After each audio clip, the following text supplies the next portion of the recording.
kažemo, dve osnovne, kažemo, doktrine, ako se tako može reći. Jedna koja je naravno dostupna samo najvišim stupnjima masonerije, to je doktrina da je sve jedno. A ta doktrina potiče preuzeta iz starih misterija, iz drevnih kultura, kultova majke zemlje, koji su bili vrlo rasprostranjeni u jugu euroazijskog kontinenta, na tom jugu. To su doktrine, u stvari doktrina da je čitav ovaj svet sa svim ovim razlikama polova, životinja, biljaka, sa svim ovim različitim kategorijama, u stvari jedan svet u raspadanju. To je u pitanju prvobitno jedinstvo koje se raspada na sve sitnije kategorije i oblike i vrste. I cilj je u stvari obnoviti sreću onog prvobitnog jedinstva kada nije bilo razlike između, čak i između muškarca i žene, između ljudi i životinja, između životinja i biljaka i tako dalje.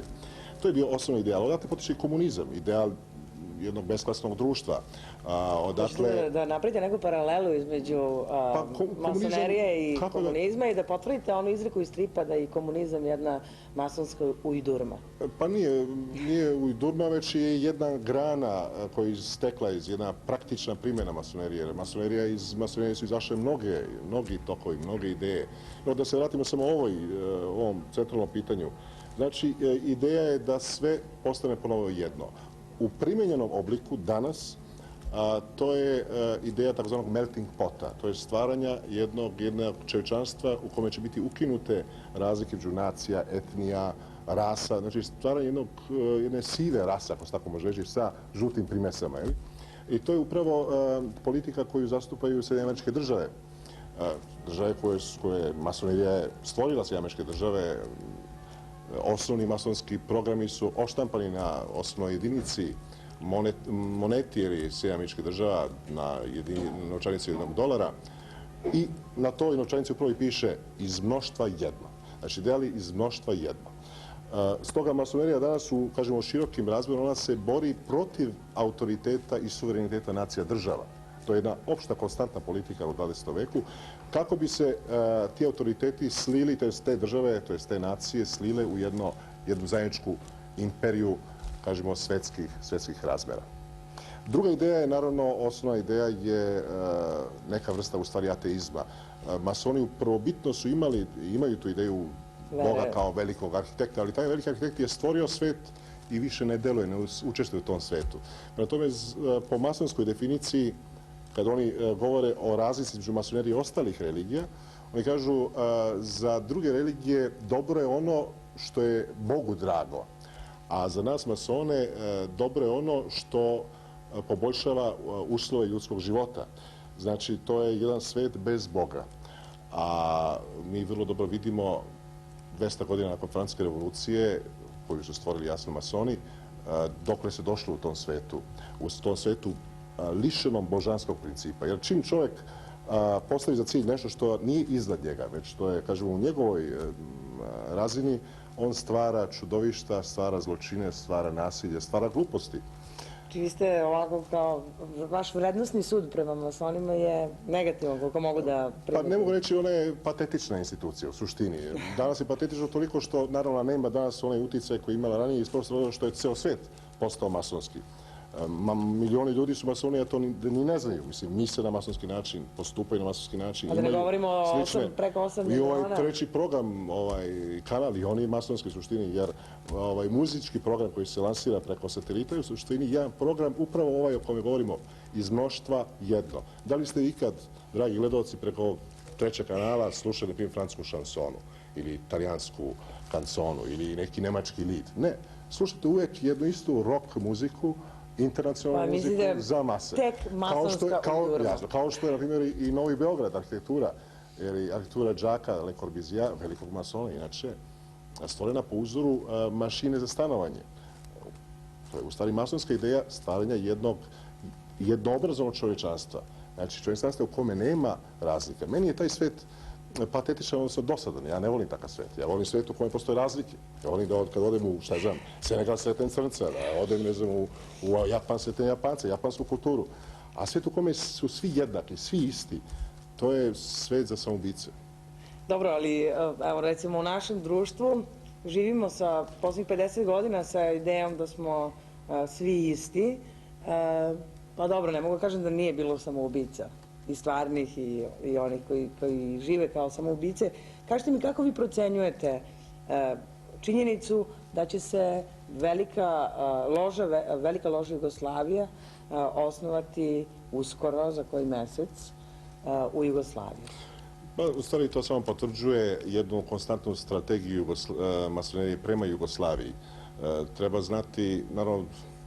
Zar tu niste malo kontradiktorni u jednoj socijalističkoj zemlji, pa kao... Pa ne, zato što je... U kojoj su delimično ili u manjoj ili većoj meri ostvareni, bar na papiru, ideali jednakosti, ideali o kojima se govori. Ne možemo sad masoneriju pojednostavljivati samo na to. Ima niz drugih specifičnih ciljeva. Jugoslavija u kojoj mi živo danas je masonska tvorevina, pre svega. Ajmo onda o tome. Evo, pre svega Jugoslaviju su stvorio je takozvani Jugoslovenski odbor. Jugoslovenski odbor je jedno telo, po recima samih članova, koje nije imalo nikakve ovlašćenja, koje je jedno telo koje je stvoreno za vreme Prvog svjetskog rata samoinicijativno, znači bez ikakvih legitimiteta. Taj Jugoslovenski odbor je bio sačinjen od jednog Slovenca, 3 Srbina, 12 Hrvata i nota bene 8 Dalmatinaca od tih Hrvata. Od tih 16 ljudi sigurno je da su, pouzdano zna za 9 da su bili članovi masonskih loža. Zašto je to telo zahtevalo i molilo i kumilo Srbiju na čelu sa Pašićem da prihvati jugoslovensku opciju? To jest da se zalaže za jednu jugoslovensku opciju, za jednu jugoslovensku državu, a ne za takozvanu Veliku Srbiju koju su Srbiji nudili saveznici. Veliku Srbiju koja je podrazumevala Bosnu, Vojvodinu, naravno Makedoniju i tako dalje. I to je jedan od prvih grešaka Srba. Srbi su u tome vidjeli neki izraz pan-jugoslovenski, pan-južnoslovenski ili proslovenski osjećanja. Međutim, u suštini iza toga je postojao jedan poseban interes i potom jedan opšti. Poseban interes hrvatskih, odnosno dalmatinskih masona je bio taj da se izbegne praktično amputacija Hrvatske, odnosno predaja Dalmacije Italiji, koju su tu Dalmaciju saveznici obećali Italijanima još 1915. godine u Londonu. Zato se saveznici zalagali za Veliku Srbiju da bi ispunili obećanje Italiji. Sa druge strane, opšti cilj je bio taj, koji su i tu jugoslovensku formulu su podržavali i Masaryk, mason i također Beneš, da se stvori, da se razori Austro-Ugarska i da se stvori u stvari jedna konfederacija zemalja koje će biti, ja sad direktno citiram rezoluciju lože Velikog Renta, Parijske lože od 29. marta 1917. godine, dakle, koja će biti bedem civilizacije protiv germanske kulture. To jest protiv ekspanzije Nemačke ka istoku. Nije to toliko bio važan istok... Ka čemu? Ka bogatstvima istoka? Ka bogatstvima, ka petroleju, ka Bliskom istoku, ka Indijskom okeanu, koji je u suštini jedna velika ekonomska arena sveta, jedno ogromno tržište, velike komunikacije i tako dalje. Znači, Jugoslavija je bila određena da bude bedem protiv Nemačke. Zato masonerija i vrši po svoj prilici i atentat na kralja Aleksandra, koji je bio član masonerija, ali izašao i počeo da sprovede politiku koja je bila suprotna interesima masonerije, odnosno suprotna upravo u ovom planu, jer kralj Aleksandar se otvara ka nemačkoj privredi, stvara neke sporazume i tako dalje. I masonerija u stvari... Misli, oni su odgovorni za atentat? Apsolutno, jer mislim, svi... Kako bi se to objasnili? Nemamo konkretni dokaz, ali sve indicije upućuju na tu činjenicu. Sve indicije počeši od činjenice da su mu pretili. Počeši od činjenice da je sam Aleksandar 40 dana pred atentat izjavio da će raščistiti se masonima. Počeši od činjenice da je glavni egzekutor Dido Kvaternik bio član masonske lože Libertas. Njegov otac također, Slavko Kvaternik. I last but not least, prema posljednjem podatku koje upravo juče sam saznao od našeg najboljeg i jednog od najboljih evropskih poznavaca masonerije Ivana Mužića, čak je i Pavelić bio pripadnik masonske lože. Doduše, Mužić ima jednu ogradu, postojalo je niz indicija u tom pogledu, direktnih izjava ustaških i tako dalje, ali tek sad mu stiže jedan dokument koji nepobitno treba da potvrdi jednu takvu pripadnost. Onda se tu razume, s druge strane, i uloga NDH, to je veza NDH sa Italijom. O tome ćemo posle EPP-a. Ovo za Pavelića je zbilja podatak. Molim EPP.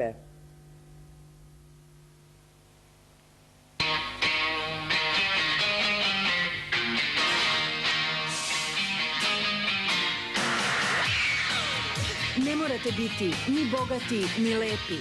Dođite u Robne kuće Beograd na veliko sniženje cena.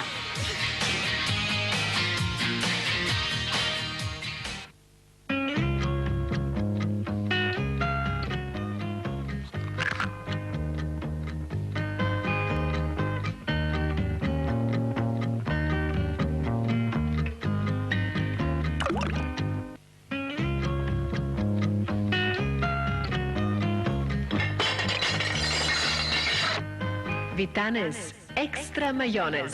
Vitaminka prilep.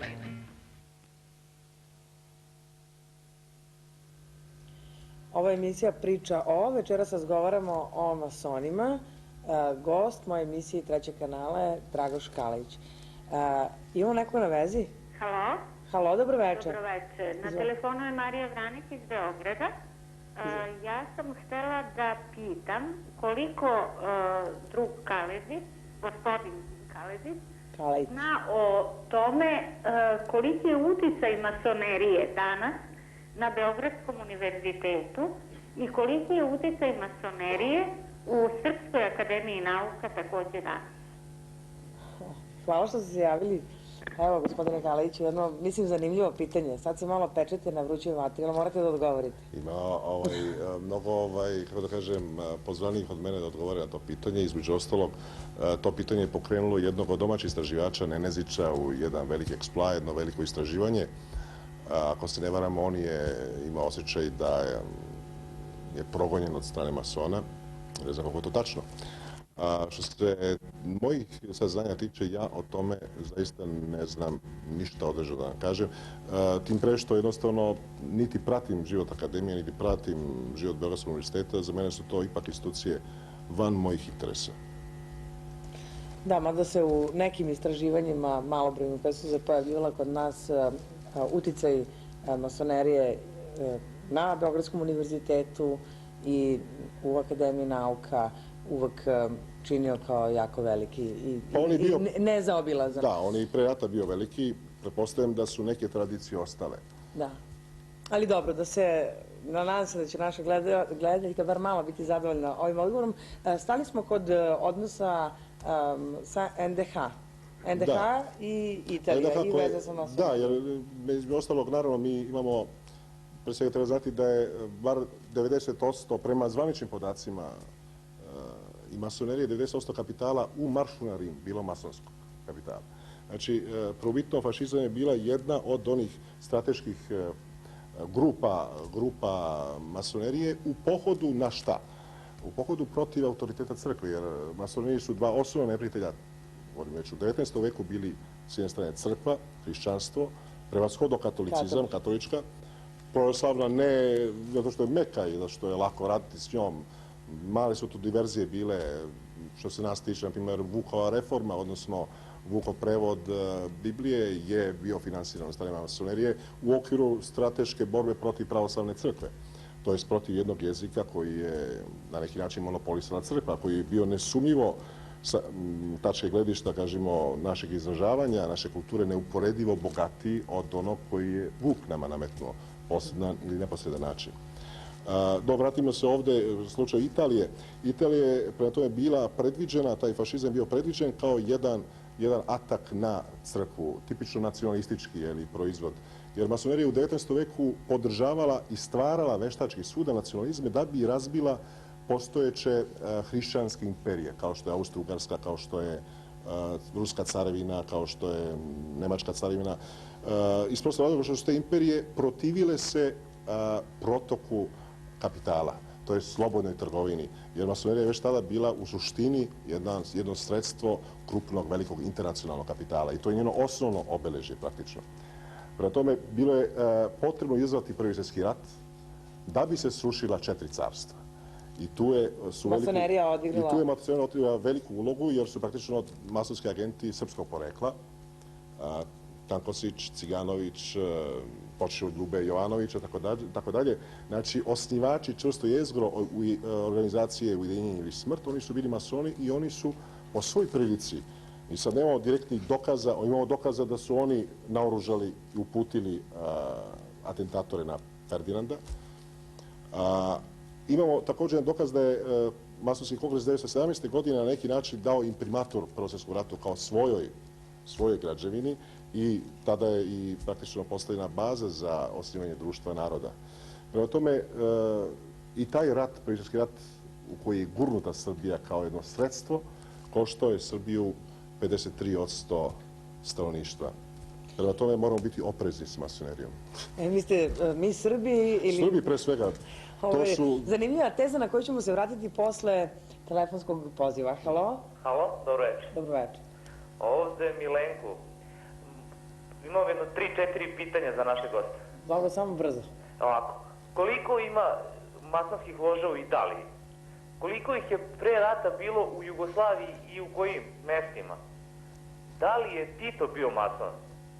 I ako su se masoni borili protiv ovih velikih sastava, katoličkih, kao što je bila Austro-Ugarska, i da li su oni bili uz ove totalitarne režime kakav je bio posle 1917. na primjer u Rusiji?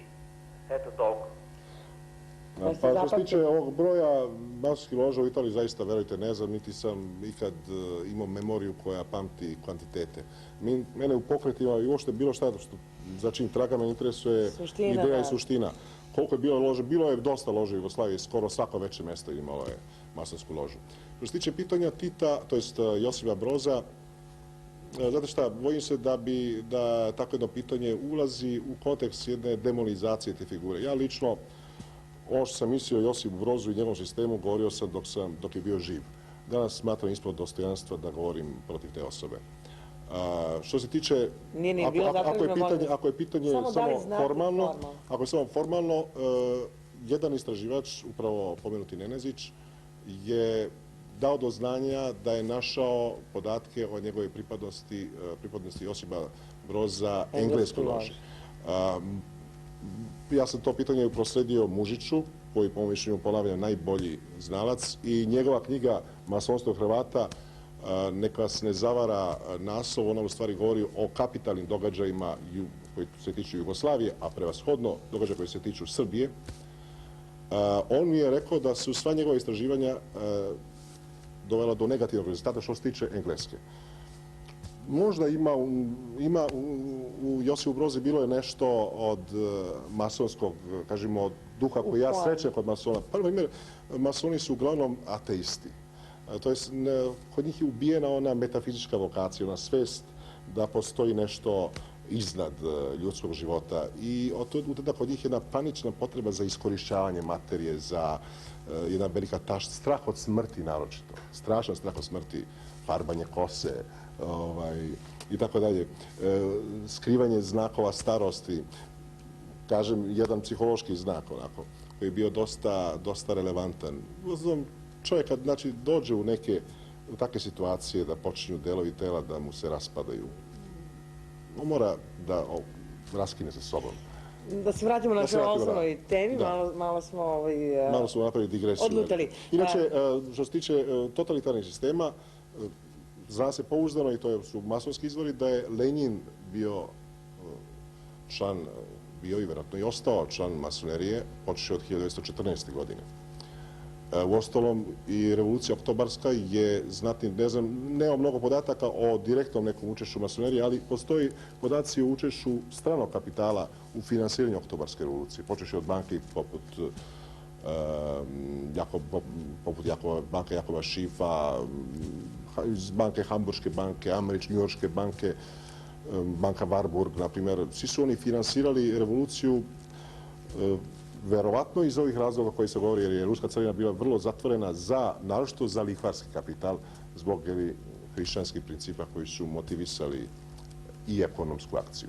Sada se vratimo jednom zanimljivom pitanju, a to je kakve su to najopštije predrasude koje postoje, koje žive sa nama, dakle, o masoneriji. I šta kažete recimo na knjigu gospodina Mira Glavurtića Satana, u kojoj u više navrata, pišući o masonima, citira doduše katoličke izvore, ali sa strašnim podacima da se tu radi zbilja o satanizmu, da je njihov ritual onako da ima i najmračniju sodomiju i ne znam, razne druge stvari koje su strašne. Kako vi to komentarišete? Pa, znate šta, pre svega to delo Mire Gavrotića po mišljenju ne treba gledati ne treba u njemu tražiti neku stručnu materiju, to treba gledati kao jedan literarno delo. Dobro. Po mom mišljenju Miro Gavrotić je jedan od najznačajnijih pisaca koji je Jugoslavija dala zajedno sa Andrićem, Krležom, Crnjanskim. To je jedan velikan naše literature koji je uticao na niz književnika od Kiša do Kovača. Ja mislim da mu oni ne mogu se ni približiti po njegovim vrednostima koje je on dosegao. Što se tiče ove knjige, ta knjiga ima jednu gledano sa stručne tačke gledišta jednu veliku manu, pre svega nedostaje aparatura, nedostaju fusnote, nedostaju izvori da bi se prosuđivalo sve o tome. Drugo, ima onu tipično, opet, kako da kažem, pristrasnu viziju koja sve demonizuje, sve satanizuje, slično komunisti, znate, koji su za komuniste svaki neprijatelj je desničar, odnosno fašista. I za komuniste taj termin desničara i fašista je isto ono što i satana i đavo za hrišćanina, razumete? Postoji neuporedivo bolje studije. U tom domenu, stručno gledano, ponavljam, najbolja je Mužićeva masonstvo u Hrvata, koje sad mislim da se nalazi u 4. Kažete mi, šta mislite, koje su to najosnovnije ili najbitnije predrasude? Pa predrasude upravo da su tu neke mračne stvari, da su tu neke demonski događaji, da su tu sodomija i naravno predrasuda da je u pitanju jedna velika jevrejska zavera posredstvom masonske maske. Nema nikakve sumnje da su i mnogi jevreji članovi masonerije, kao i druge nacije, Englezi, Amerikanci, Francuzi, Srbi i tako dalje. Nema nikakve objektivne, nikakve veze između jevrejske religije i masonske pseudoreligije, osim činjenice da masonerija preuzima neke elemente iz Kabale, kao što preuzima iz hrišćanstva, iz Starog Egipta, u tom opštem sinkretičkom vašaru ideja i simbola koje tvori. Kažete nam, ko je mason? Ko može da postane mason? Negde sam našla definiciju da je mason može biti slobodan čovek, onaj ko je slobodan čovek i na dobrome glasu. Zapravo bilo bi zgodno da nam kažete kako se ulazi ili kako se biva pozivan u masonsko društvo, odnosno u masonsku ložu. Pa, koliko ja znam, mislim, preko nekih, kažemo, poznanika masona, doduše nižeg kalibra, nižeg reda, oni su svi dali molbe. Oni su svi, ja ne znam jednog tih, ja znam jedno 10, kažemo, svi su dali molbe i svi su, a dali su molbe i svi kad ih pitao čovjeka, zašto si postao mason, kaže, pa znaš, eto je jedan, kome sam kum, hotelijer blizu Cortina d'Ampezzo, ima veliki kompleks, skijalište i tako dalje. I sad ja pitam zašto si postao mason, kaže, pa znaš, kaže, htio sam da se proširim ovo, nisam mogao da nađem kapital. I on je jedan prijatelj rekao, uđi u masoneriju, tu je taj iz te banke, tu je direktor one tamo banke, pa će ti dati kapital. I tako je on ušao i praktično ušao u taj krug. Naravno, on je bio interesantan masoneriji zato što ima neke određene posede, neke određene uticaje u, ne znam, mesnom veću, političke uticaje i tako dalje. Vrlo je banalno, u suštini možda je najkraću i najefikasniju definiciju masonerije dao pruski kralj Fridrih II, ušavši i izašavši iz masonerije. Inače, nota bene, kralj koji je dao možda i najbolju definiciju monarhije, rekao, pošto se predstavljao ja, Fridrih II, u službi kralja Pruske. A za masoneriju je, kada je izašao iz masonerije, rekao je, masonerija je do veliko ništa. Ništa, naravno, misli na onaj ideološki, idejni aspekt, ne naravno na njenu moć. Masonerija pokazuje, bila bi smešna da nema tragične posljedice koje u Srbiji, znaju, izgubivši u prvom ratu polovinu stanovništva, ušavši, upavši u Drugi svjetski rat, opet spregom Intelligence Servisa, odnosno stvari jednog posebnog odeljenja britanskog koji je organizovao puč, to je SOE, odeljenje Special Operation. 27. marta na taj put. 27. I tu je uz pomoć, naravno, vojske, to je avijacije, anglofilskih elemenata i masonerije, na čelu, primjer, sa profesorom Radojom Kneževićem, sekretarom Demokratske stranke, koji je, pored Bore Miljkovića, bio glavni praktično, a njegov brat je i pripremio, Živan je pripremio, kažemo, formulu, plan izvršenja puča. I taj puč su Englezi, to je to Daltonovo odelenje, koje su sami Englezi zvali Ministarstvo za nedžentlmenski rat, oni su taj naš puč naš, pod znakom navoda, spremili još u leto 1940. godine. Jer je Jugoslavija, bio je cilj uvući Jugoslaviju u rat po svaku cenu, a Jugoslavija je dobila praktično nije potpisala nikakav pakt.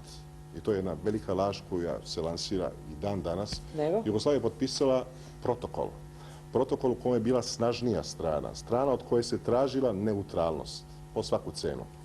Jer je Hitler bio, kao sa iskustvom iz Prvog svjetskog rata, opčinjen snagom srpske vojske, te je imao jednu lažnu predstavu o snazi jugoslovenske vojske i po svaku cenu je htio da obezbedi se od eventualnog stupanja Jugoslavije u rat pred ulazak u rat. Mislite, plašeći se toga i normalno je predložio taj protokol koji smo mi potpisali i dobili smo praktično neutralno. Čak je taj protokol predviđao da sile osovine ne smiju čak vršiti ni transport preko teritorije Jugoslavije.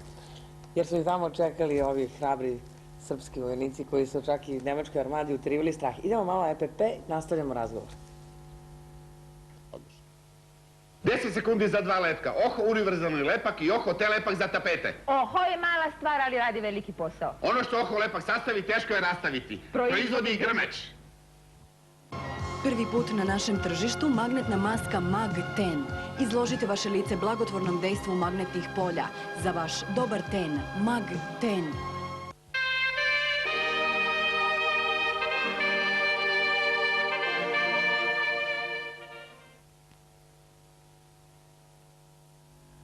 Emisija Priča o, razgovaramo o masoneriji, gost u studiju Trećeg kanala, gospodin Dragoš Kalić. Molim vas, kažete mi kako onda objašnjate, ako se složimo sa ipak postulatima masonerija, to je da je to tajna organizacija, da je jako moćna, da ima aspiracije da vlada, odnosno da bude ta koja donosi presudne odluke u raznim političkim, ekonomskim i drugim situacijama. Kako onda objašnjate činjenicu da ona ipak poslednjih 50 godina u Jugoslaviji nije delovala? Ili možda jeste? Pa Jugoslavija je bila njihov projekt. Prema tome... Mislite da je završila stvar? Ona je završila posao i nije bilo potrebno više aktivnije delovati u tom pravcu. Uostalom, masonerija u čitavom svetu doživljava jednu veliku parabolu, to je smanjenja onog značaja koje je imala nekad. Iz prostog razloga što više i nema potrebe za takvom formom delovanja. Postoji druge organizacije moćnije, poput trilateralne komisije kojom predsjedava Rockefeller, na primjer. Pa koja je masonska tvorevina? Pa dobro, masonska tvorevina u redu, ali kažemo, ako bi sad upoređivali u nekim terminima, eto, Srbije, eto, masonerija odgovara položaj Gradskog komiteta Saveza komunista u Srbiji, Gradskog komiteta Beograda, jeli? Da ne govorim malo niži teren. Prema tome, doduše, u posljednje vreme se primećuje jedno snažnije aktiviranje masonerije, posebno u Francuskoj, gde prema podacima koje pruža i provladin list, L'Espresso, odnosno nedeljnik, praktično kompletni establishment Francuske, uzimajući Rocara i Mitterranda, predsjednika, kome je brat, šef masonerije, veliki majstor, je masonizovano i to je toliko otišlo daleko da se čak neki ljudi predstavljaju političari kao masoni, a nisu to. Na primjer, ministar zdravlja Claude Even u vladi Rokarovoj vladi oštampao je svoje vizit karte sa znacima koji daju do znanja da je mason i onda je velika loža velikog orijenta morala to javno da demantuje, da on ne pripada toj loži, čime je praktično ga dezavuisala. Mada opet i ta loža velikog orijenta nije... Aktivirana, zašto je nije... Pa dobro, ona nije zvanično... Ona je kao nelegalna, zato što nije dobila svetlost od velike lože. Pa dobro, nema, hoćete da kažete da nema zvanično priznanje od strane engleske lože. Ona je malo uprljana, bavi se politikom, ali ona, veliki orijent je sa našeg tačke gledišta, znači sa političke tačke gledišta, od presudnog značaja. Jasno da postoji lože koje se ne bave politikom, da se razmišlja u terminima one religioznosti ili pseudo-religioznosti o kojima govorimo, ali to su ipak marginalne pojave za ono o čemu mi govorimo. Francuska je zanimljiva sada, naravno, govorimo, centar je normalno u Sjedinjenim Američkim Državama, centar tog establishmenta koji deluje, odnosno nadnacionalnog takozvanog kapitala. I Francuska je zanimljiva utoliko što sprovodi sistematski taj masonski plan primenjen u Sjedinjenim Američkim Državama. Dakle, stvaranje od Francuske nekoj vrste melting pota. I vrlo je zanimljivo da tu postoji jedan veliki raskorak između francuske zvanične politike i raspoloženja francuskih glasača. Francuski glasači po svim anketama su za kontrolisanje, ako ne i zaustavljanje procesa migracije iz Afrike u Francusku. Dok establishment na svaki način se trudi da pospeši tu emigraciju. Zvanično izjavljuje da nećemo migraciju, da će napraviti mera to zaustavi, da će izbacivati, 150.000, a u suštini sve što radi, kao i posljednji sastanci u Matignonu, u suštini prave velike kampanje protiv navodnog rasizma Francuza, naravno da ima ekscesa rasističkih, ali ne govore u stvari o onoj drugoj vrsti rasizma koja se tu sprovodi, u stvari, da se od Francuske stvori jedna vrsta opet onog melting pota. To najbolje pokazuje i, kažemo, kulturna politika, možemo reći, o Francuskom kulturnom centru u Beogradu. Recite mi, kad ste i posljednji put slušali nekog francuskog šansonjera u organizaciji kulturnog centra Francuske u Beogradu? Ja ne sjećam se. U posljednjih 10 godina sigurno ne. Dobro, ali zato dovode džezere, na primjer, iz Ugande, šta ja znam, rokere, od, ne znam, obale Slonovače, francuski rock, francuski džez, francuski boks, ali francusku šansonu nikako. Kako biste protumačili onda današnju vest iz borbe da je generalni konzul Sovjetskog saveza u Parizu pre nekoliko dana održao predavanje na takozvanom masonskom univerzitetu, odnosno na tribini lože Velikog Orijenta, govoreći naravno o Sovjetskom savezu, Evropi i masoneriji? Pa to je jedan od ruskih paradoksa perestrojke, zbog koga se svi izluđuju sada sa ovim Gorbačovim. S jedne strane, on potpuno se otvara za takozvanu masonsku propagandu, čak i Rotary Club, koji je jedna stvari paramasonska organizacija, sedište otvoreno u Moskvi. S druge strane, opet on otvara potpunu glasnost i za glasove protiv masonerije u Rusiji, u Moskvi.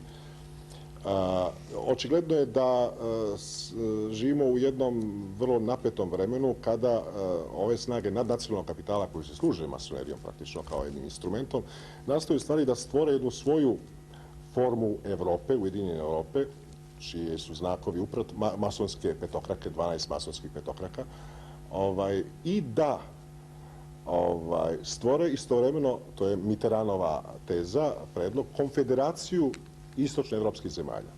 To je opet ona stara ideja stvaranja zida civilizacije, citiram masonsku rezoluciju iz 1917.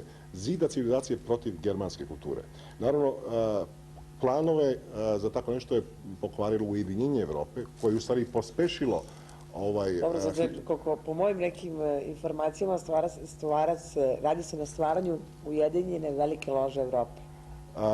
Sedište u Parizu i banka koja treba bude jedan od, kažemo, finansijera takvog jednog projekta, Banka za razvoj upravo istočnoevropskih zemalja, koja raspolaže negde sa kapitalom od 12 milijardi dolara. Sad je velika borba da li će ona biti zadržana u Francuskoj, to je pod okriljem Atalija,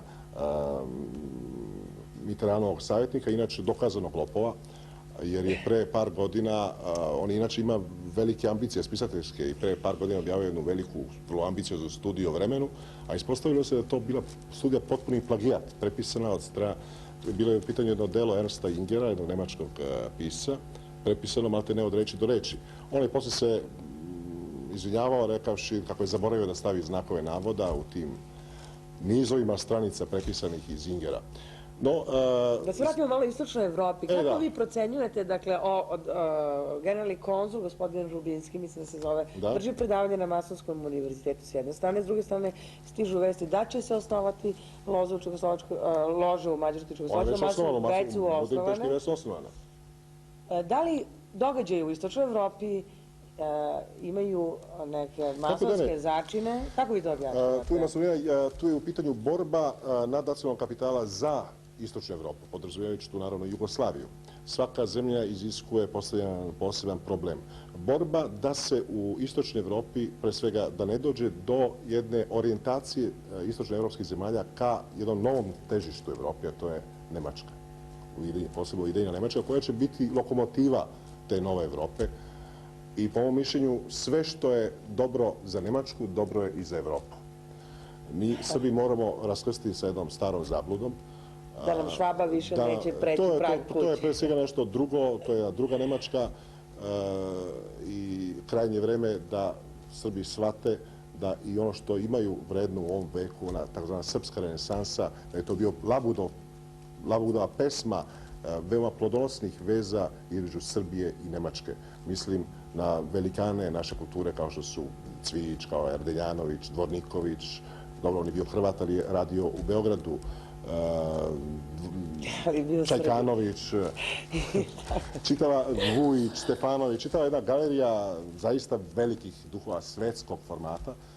I kad su oni bili skinuti, razumete, sa ovom oslobođenjem, takozvanim, onda je došla na red praktično mangupi koji se formirali u parijskom nadrealizmu.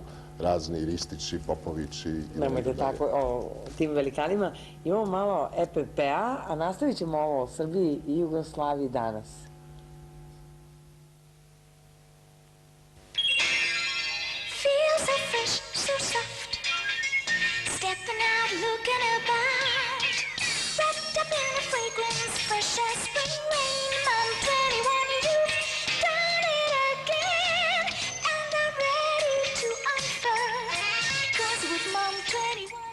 Parfimisani dezodorans, sprej za telo, svež kao kiša.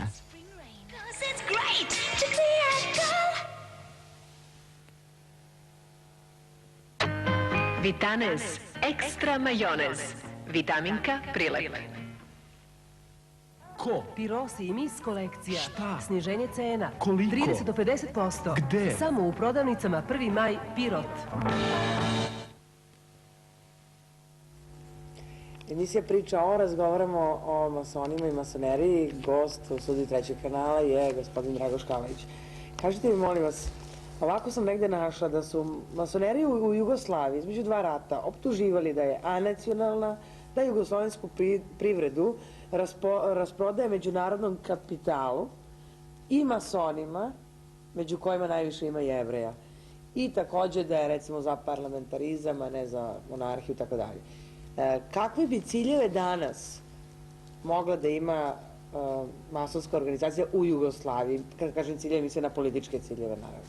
Pa, što se tiče ovog mišljenja koje ste izložili, ono ima niz netačnosti. Pre svega, nije tačno da masonija nije podržava monarhiju. Ona je podržava monarhiju u znatnoj meri, bar u jednom određenom periodu, do ubistva Aleksandra, jer je i kralj Aleksandar bio mason.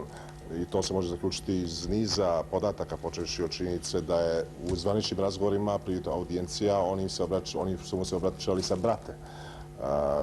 Kralju Borisu Bugarskom je na njegovo pitanje šta da radi, jer žalio se da su ga masoni prisiljavali da uđe u ložu, mu je rekao uđi jer ćeš izgubiti glavu.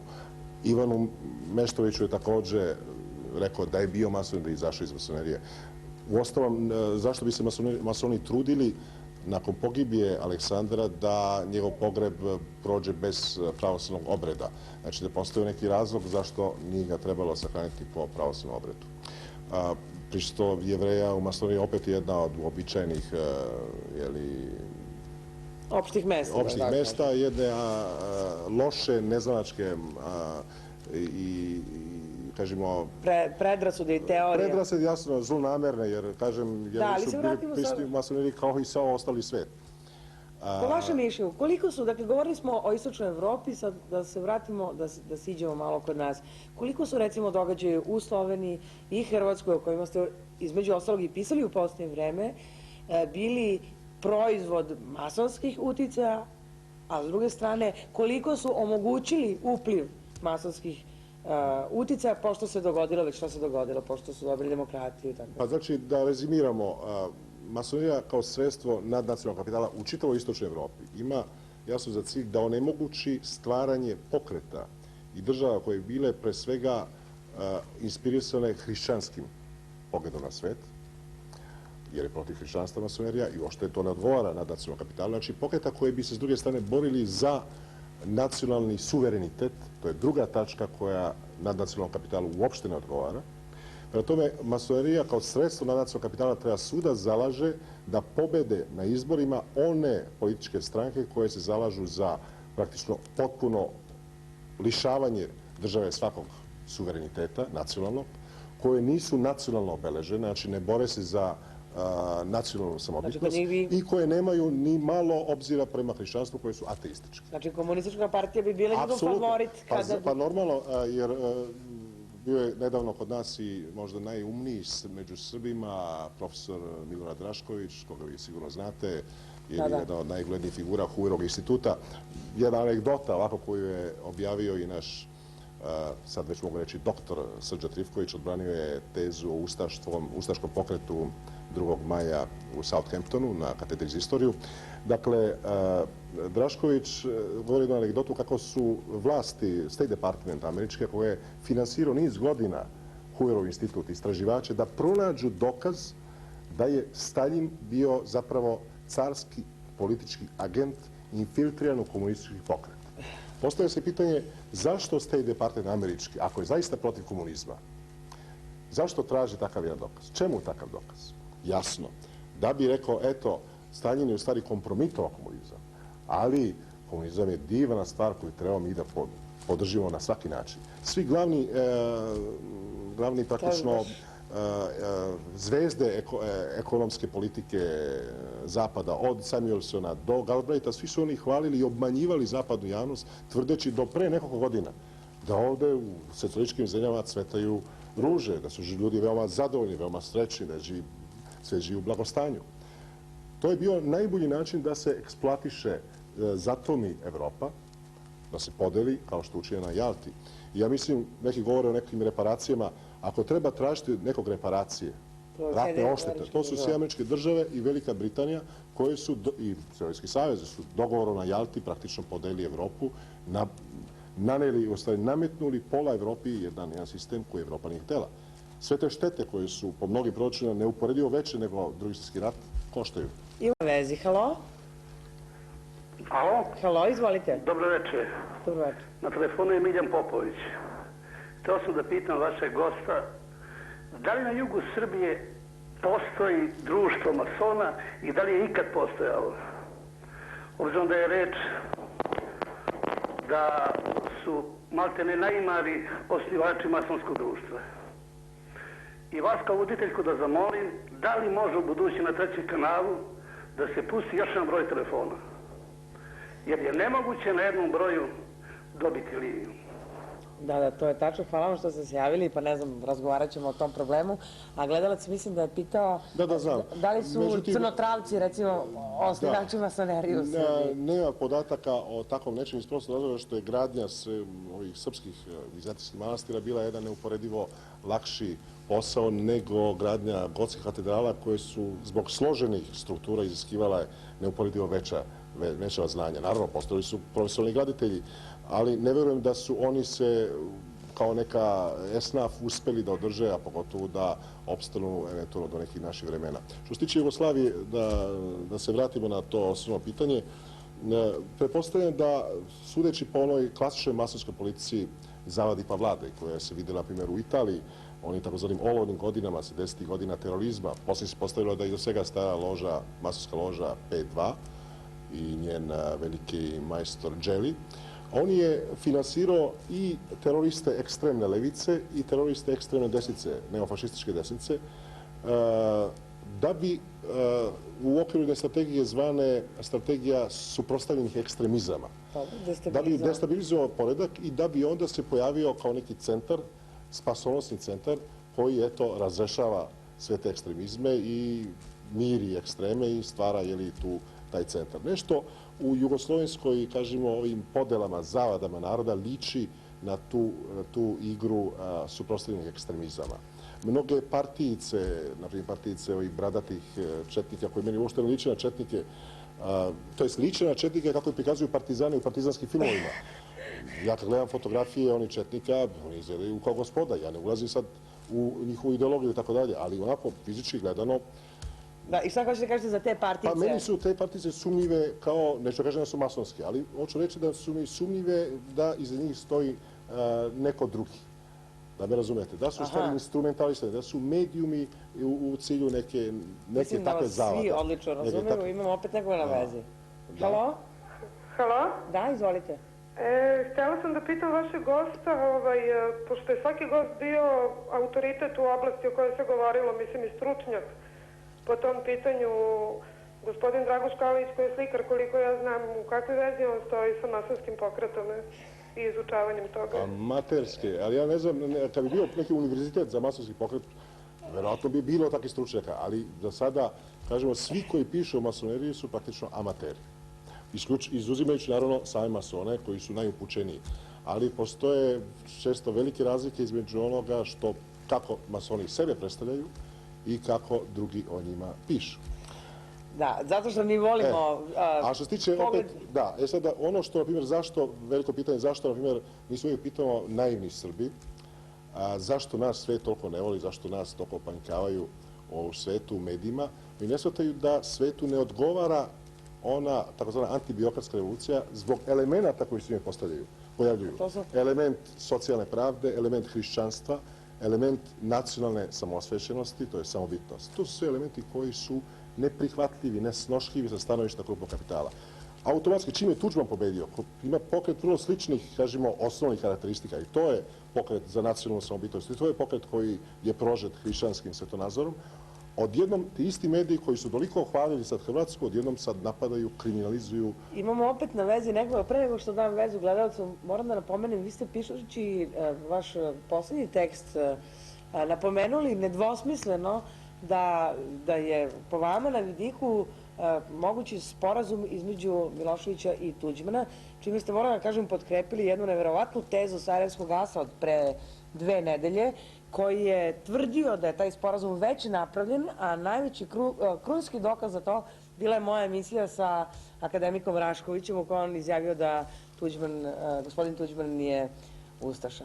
Ja sam tu tezu napisao pre 2 meseca, pred izbore. Ja sam mislio da lansiram jednu takvu tezu, to jest da uputim poruku na neki način Srbima u Hrvatskoj, da svi glasaju za Srpsku demokratsku stranku, znači da ne rasipaju glasove na komuniste i koaliciju, već da glasuju za Raškovića i da posle izbora, ja sam predviđao da će Tuđman dobiti oko 45-50% glasova. Mislim da neće dobiti većinu i onda sam predložio u tom tekstu da se stvori koalicija Tuđmana i Raškovića i da Srbi snagom svojih glasova, jer ima ih 12 do 18%, u stvari usuljavaju najoptimalniju poziciju za sebe. Naravno, taj tekst nije mogao da prođe, jednostavno kolegijum redakcije. Da, ali gospodin Tuđman jeste ponudio mesto potpredsjednika. Da, ja nisam video to na vidiku, jednostavno ja sugerišem to lično, mislim da je to najbolje rešenje za Jugoslaviju. Jedan sporazum Srbije i Hrvatske. Kao dve centralne sile u Jugoslaviji, jer Jugoslavija može i bez Slovenije, može i bez Makedonije, ali zašto... S koje pozicije to govorite? Masonskih, desničarskih, levičarskih, ma ne, govorim sa logičnih ljudskih. Pa logičnih ljudskih. Samo imamo neku na vezi, odgovorit ćete to, sačuvajte za kraj. Halo? Halo. Izvolite. Dobroveče, ja sam postavim 2 pitanja. Prvo pitanje, da li je tačno da samovoljno napuštanje masonske lože biva kažnjeno smrću, odnosno ubistvom? A drugo pitanje, pročitala sam da samo jedna masonska loža u Francuskoj postoji, da su članovi njeni, mislim, žene, i da su se one izborile, ne znam, 50. godina za abortus. I povodom toga tela sam pitam zašto žene ne mogu da budu članovi masonske lože.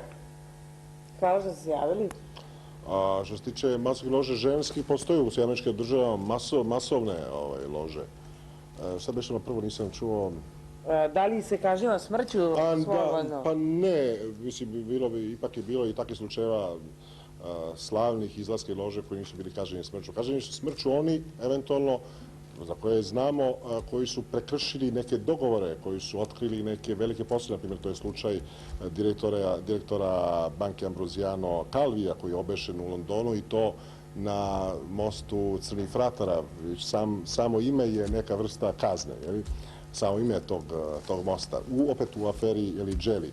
O toj moći se pokazuje i karijera Dželija. Svi dokazi postoje da je on organizovao i levi i desni terorizam. Njega je Švajcarska vratila Italiji pod uslovom da mu se ne sudi za to, jer se to tretira kao politički delikt, već da mu se sudi isključivo za neke financijske transakcije.